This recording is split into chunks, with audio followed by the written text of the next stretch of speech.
Morning, day 9. Here we are, day 9 of my coaching Christmas calendar. And today is all about procrastination by special request.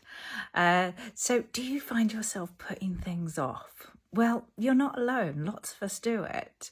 And it's only natural to want to put something off that feels just a bit too big, too difficult, too hard, or even too scary. Yet what happens when that procrastination gets in the way of us making progress? We need to take some action. So the way I see it, we've got 3 types of procrastinators. So you've got your avoiders, you've got your decisionals, and you've got your thrill seekers. Now, with your avoiders, you tend to be lacking in a bit of confidence in your ability. There's a fear of failure there, and also even a fear of success. And what avoiders get out of procrastinating is that avoidance of being judged.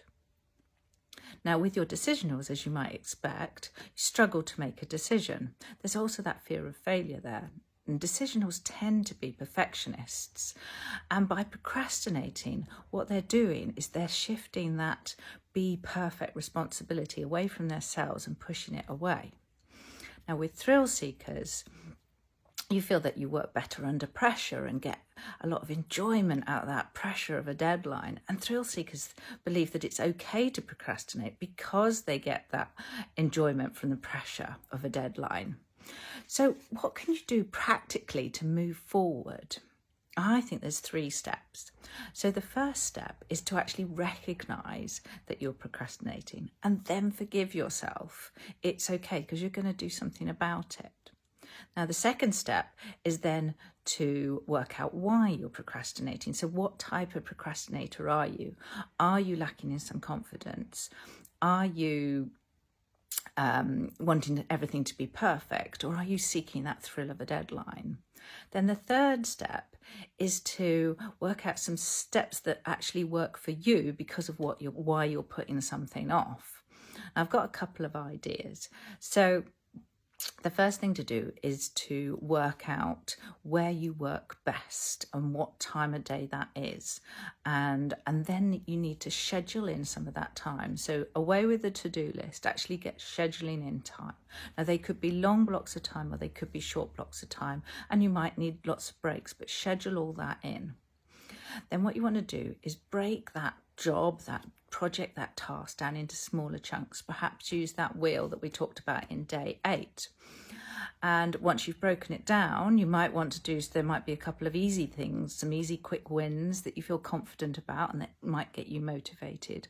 Or you might want to get some of the hard stuff out the way first. And work out what it is that distracts you. So you want to minimize those distractions. So does social media distract you? Is it emails? Is it your phone? Or is it your thoughts inside your head? Now, if it's your thoughts, get a pad and paper and have that next to you. So when a thought comes along and distracts you, don't get cross with it and let it run away with you. Just write it down on a piece of paper and then you can come back to it later.